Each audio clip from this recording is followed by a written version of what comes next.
share and use, and that no life in any culture can do without. So we've got to reset down to the life ground, and the life ground is no longer any ism. It's life value analysis. It's simply a matter of historical fact that the dominant intellectual culture of any particular society reflects the interest of the dominant group in that society. In a slave-owning society, the beliefs about human beings and human rights and so on will reflect the needs of the slave owners. In a society which again is based on the power of certain people to control and profit from the lives and work of millions of others, the dominant intellectual culture will reflect the needs of the dominant group.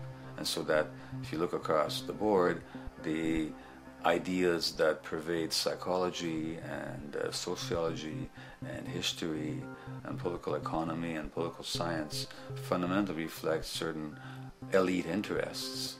And the academics who question that too much tend to get shunted to the side or to be seen as sort of radicals. The dominant values of a culture tend to support and perpetuate what is rewarded by that culture. And in a society where success and status is measured by material wealth, not social contribution, it is easy to see why the state of the world is what it is today.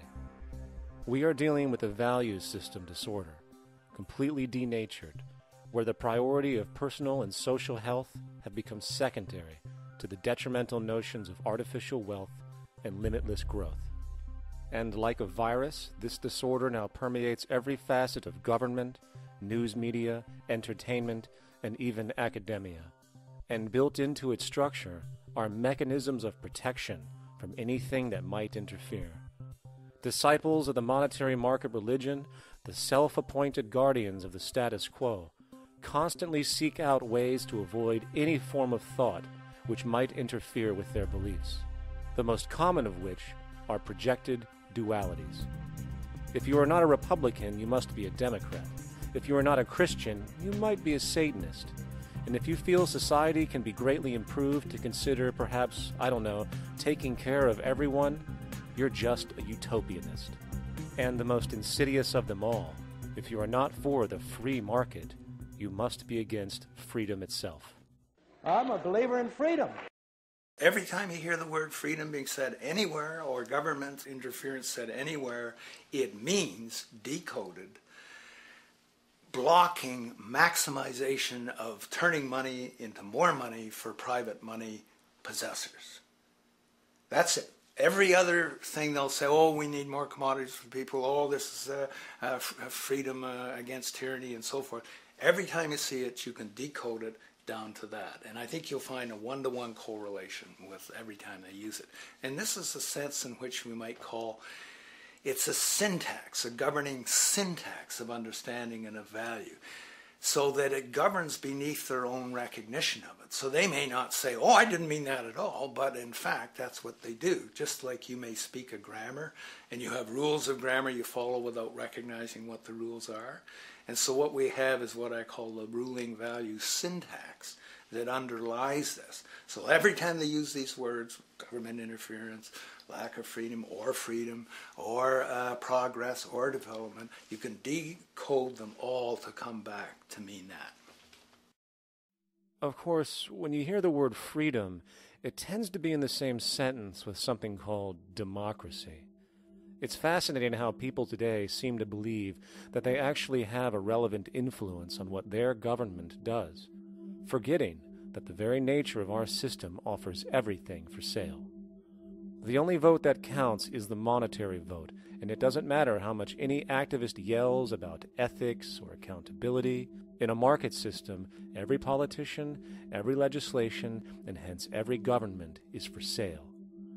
And even with the $20 trillion bank bailout starting in 2007, an amount of money which could have changed, say, the global energy infrastructure to fully renewable methods, instead going to a series of institutions that literally do nothing to help society, institutions that could be removed tomorrow with no recourse. The blind conditioning that politics and politicians exist for the public well-being still continues. The fact is, politics is a business, no different than any other in a market system, and they care about their self-interest before anything else. I don't really, honestly, deep down believe in political action. I think the system contracts and expands as it wants to. It accommodates these changes. I think the civil rights movement was an accommodation on the part of those who own the country. I think they see where their self-interest lies. They see a certain amount of freedom seems good, an illusion of liberty. Give these people a voting day every year so that they'll have the illusion of meaningless choice. Meaningless choice that we go like slaves and say, "Oh, I voted." The limits of debate in this country are established before the debate even begins, and everyone else is marginalized. They're made to seem either to be communists or some sort of disloyal person. A kook, there's a word. And now it's conspiracy. Say, they've made that something that should not be even entertained for a minute, that powerful people might get together and have a plan. Doesn't happen. You're a kook. You're a conspiracy buff. And of all the mechanisms of defense of this system, there are two that repeatedly come up. The first is this idea that the system has been the cause of the material progress we have seen on this planet. Well, no. There are basically two root causes which have created the increased so-called wealth and population growth we see today. One, the exponential advancement of production technology, hence scientific ingenuity.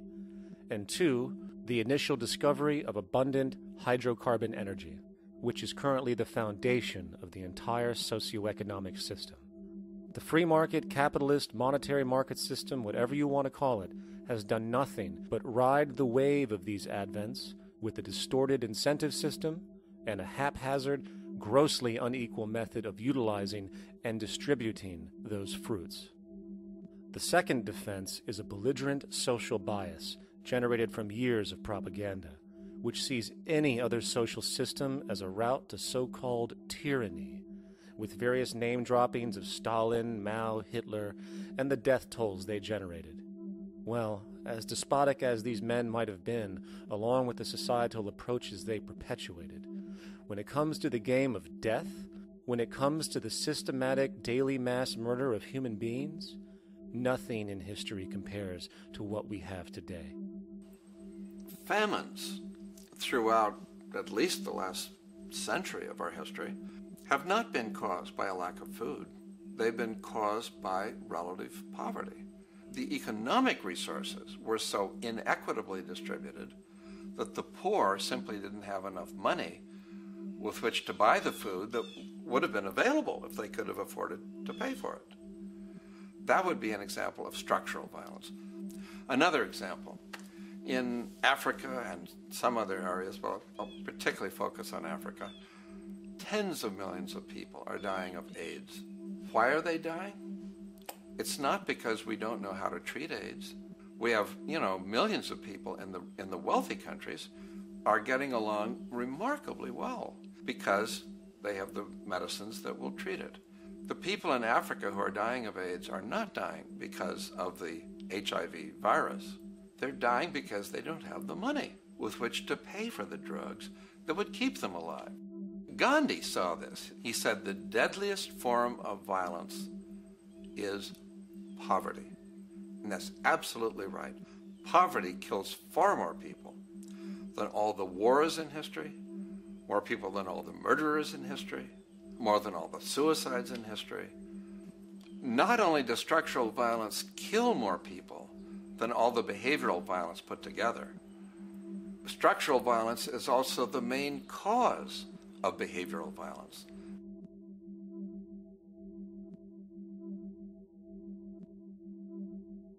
Oil is the foundation of, and it is present throughout the edifice of human civilization. There are 10 calories of hydrocarbon energy, oil and natural gas, in every calorie of food you and I eat in the industrialized world. Fertilizers are made from natural gas. Pesticides are made from oil. You drive oil-powered machines to plant, plow, irrigate, harvest, transport, package. You wrap the food in plastic, that's oil. All plastic is oil. There are 7 gallons of oil in every tire. Oil is everywhere. It's ubiquitous. And it's only because of oil that there are 7 billion people, or almost 7 billion people on this planet right now. The arrival of this cheap, easy energy, which is equivalent, by the way, to billions of slaves working around the clock, changed the world in such a radical way over the last century, and the population has gone up 10 times. But by 2050, oil supply is able to support less than half the present world's population in their present way of life. So the scale of adjustment to live differently is just enormous. The world is now using 6 barrels of oil for every barrel it finds. 5 years ago, it was using 4 barrels of oil for every barrel it finds. A year from now, it's going to be using 8 barrels of oil for every barrel it finds. What's disturbing to me is the lack of any real effort from governments worldwide or industry leaders worldwide to do something different. I mean, we have these sort of attempts to build more wind power and to maybe do something with tide. We've got attempts to make our cars a little bit more efficient. But there's nothing which really looks like a revolution coming along. These are all pretty minor. And that, I think, is pretty frightening. And the governments who are driven by these economists who don't really appreciate what we're talking about are trying to stimulate consumerism to restore past prosperity in the hope that they can restore the past. They're printing yet more money lacking any collateral at all. So if the economy improves and recovers and growth, the famous growth comes back, it'll only be short-lived because within a short period of time, counted in months rather than years, it'll hit the supply barrier again. There'll be another price shock and a deeper recession. So I think we go into a series of vicious circles. So you have the economic growth going up, price spike, everything shuts down. That's where we are now. Then it starts to come up again. But what we have now is this area where there's no more ability to produce cheap energy. We're at the peak. We're on the downslope of oil production. No way you're going to get any more out of the ground any faster, which means that things shut down. The price of oil drops, which it did in early 2009, but then as you have an ersatz so-called recovery, the price of oil starts to come back. It's recently been hovering around $80 a barrel, and what we see is at $80 a barrel now, with the economic and financial collapse, people are having a hard time affording that. World oil production right now is about 86 million barrels a day. Over 10 years, you're looking at roughly 40 million barrels a day having to be replaced. There's nothing around which can come even within 1% of meeting that sort of demand. If we don't do something pretty quickly, there's going to be a huge energy deficiency. I think the big mistake is in not recognizing a decade or so ago that a concerted effort needed to be made to develop these sustainable forms of energy. I think that's something our grandchildren will look back on with total disbelief. You people knew that you were dealing with a finite commodity. How could you possibly have built your economy around something which was going to disappear? For the first time in human history, the species is now faced with the depletion of a core resource central to our current system of survival. And the punchline of the whole thing is that even with oil becoming more and more scarce, the economic system will still blindly push its cancerous growth model, so people can go out and buy more oil-powered cars to generate GDP and jobs, exasperating the decline. Are there solutions to replace the edifice of the hydrocarbon economy? Of course. But the path needed to accomplish these changes will not manifest through the market system protocols required, since new solutions can only be implemented through the profit mechanism. People are not investing in renewable energies because there is no money in it in both the long and short term, and the commitment needed to make it happen can only occur at a severe financial loss. Hence, there is no monetary incentive, and in this system, if there's no monetary incentive, things do not happen. And on top of it all, peak oil is just one of many surfacing consequences of the environmental social train wreck gaining speed today. Other declines include fresh